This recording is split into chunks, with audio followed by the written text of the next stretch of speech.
Hey guys, it's Ivan from Indoor Ivan again, and this is part 2 of my garden tour. We are now in the backyard and it is the end of July. So I'm going to give you a quick tour as to how the plants are doing out here. It is starting to get really hot and humid, so hopefully this won't take too long. Alright guys, so we're going to start over here. We have our variegated sedum over here, which flowers in the fall. Lots of buds and it's looking great, getting that full sun. It's south facing, so it's doing quite well. Can't remember if I told you guys, but I tried to plant lavender here, but because our soil is so heavy and clay, we couldn't get lavender to grow, so we have some variegated sedum instead. So our Ito peony is all finished flowering there, so it's just green leaves. And I apologize for all of these leaf bits. As nice as it is to have an English walnut that gives lots of cover, it is very quick to lose leaves. So we usually start getting leaf drop early July, and it just continues until all the leaves fall off. Continuing on, we have our purple coneflower. It's starting to get sunny again. So the purple coneflower is actually one of my favorite plants here. It attracts quite a lot of pollinators, which is great. I think we can see some of the bees here.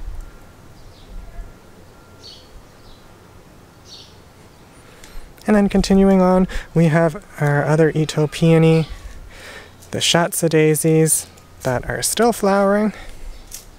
We have our Japanese maple tucked in there, which hopefully will get taller because it's kind of covered by everything else. And you can kind of see another purple coneflower there, our butterfly bush, which is in the center, and then our bee balm, which is the red flower there. And then, if you take a look, you will see a lone purple coneflower mixed in with the Shatsa daisies. It somehow has self-seeded, and I have decided just to let it grow. We'll see what it does, but it's pretty.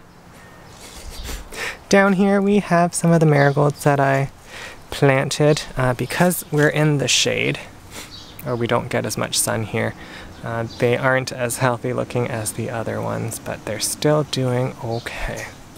So moving from there, we have our squirrel netting to protect some of our plants. So the plumeria, which is growing here, oh dear, there's a leaf stuck. So it's pushed out some new leaves. We still have some flowers left on it, which is great. So it's been blooming for quite a while. And as you can see, new leaves are coming out right there. And then down below, you can kind of make out my syngonium there. There's one leaf that's actually very white, which is kind of surprising. Oopsies, surprising to see.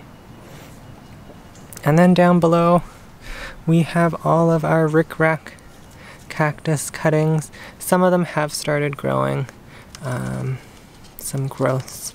So if you can see there, there's like a little red bud on one of them there. Right there. And then over here we have some succulents which are doing very well in this dapple shade.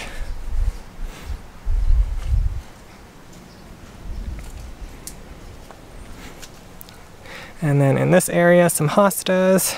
I planted some trilliums which have died back, and then you can kind of make out in all these dead leaves that have fallen, that wild ginger that's growing there. And then over here, we have our Schefflera with really nice lime-colored leaves, and then our money tree, which is in there. And then in this area here, we have our string of hearts. So the squirrels have left it alone, which is great, and it's been doing quite well. Some flowers there, but it hasn't gotten too long.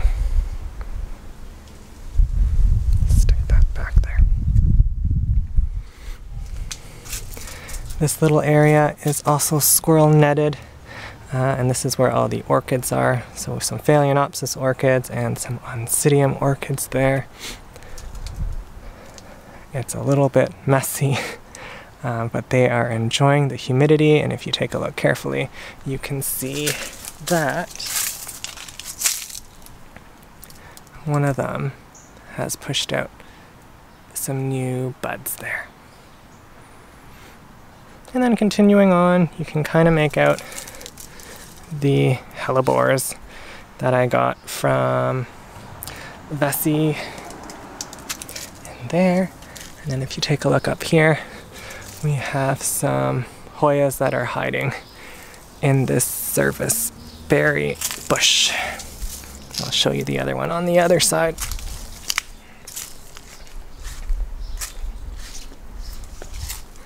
And there's the other one there.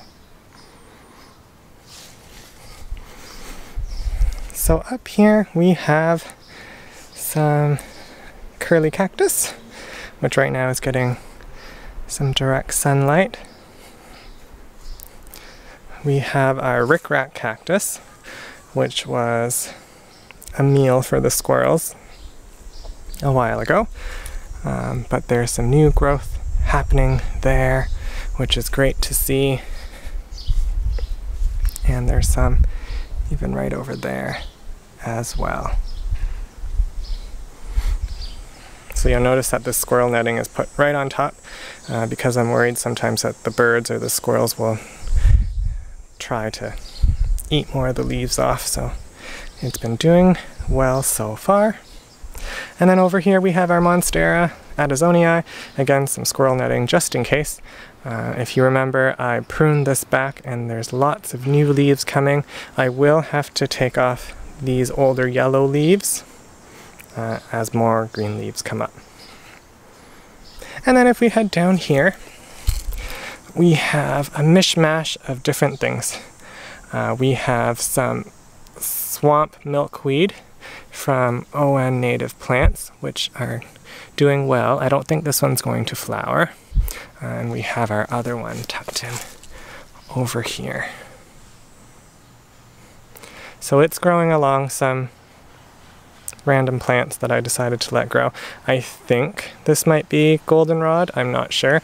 If it is, I'm probably just going to leave it because it's great for pollinators. If not, it's gonna have to go. And then over here, under some barberry bushes, which have really nice leaves actually, if you take a look at them. They are covering all of the hostas and a couple ferns down here. I did plant some pink lily of the valley in this area. Sadly, those from Vessi did not grow.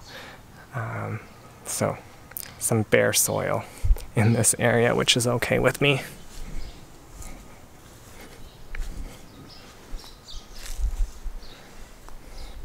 And then as we continue on, we have our daylily, which is almost finished flowering here.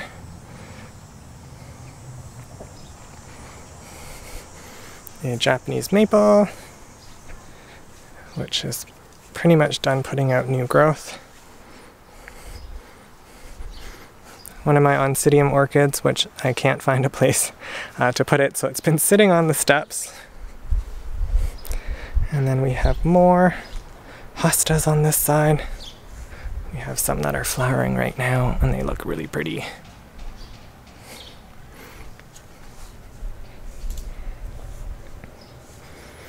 We have some coral bell, which I moved from where I planted the autumn ferns because they were no longer able to fit there, and where I tried to put more coral bell.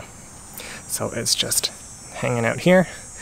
We have two balsam, which have gotten quite tall. They were just extra seedlings that I had, so they were planted there. We have what's left of our daylilies there. And then in this area, I did want to fill this up a little bit more because it looked kind of bare.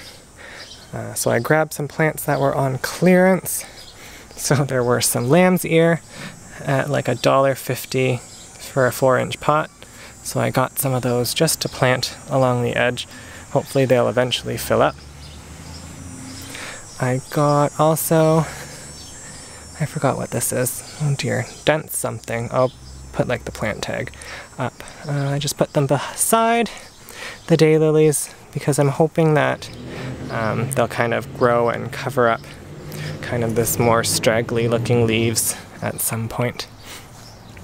And if you look behind, you can make out our blue stemmed goldenrod there. And then if you go up, you can see our string of tears, which has tangled itself onto something else. And then behind, if we can get closer here, there's our string of pearls.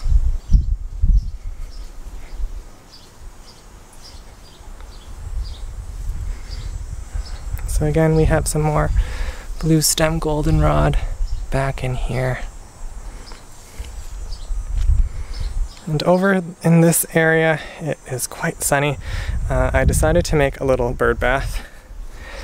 So it's just a tipped over pot and kind of a pan, a drainage pan for the pots. So I filled that up with water, and every now and then we get some birds visiting. So here we have some sedum, which will flower in the fall for us. And we have a few plants that are flowering now. What's left of our drumstick alliums. And you can see our peonies. Then down here, you can see our butterfly weed. These are actually very pretty. Not a whole lot of butterflies or bees have visited them, but they are very pretty to look at. And then we just have some more daylilies kind of filling in this area here. Also, before I forget, and I think I forgot to do this in the other video, this is along our little driveway here. So we have a lot of weeds growing, but I do have our Pearly Everlastings planted here, along with some Lily of the Valley. So this kind of lines the edge of our fence here.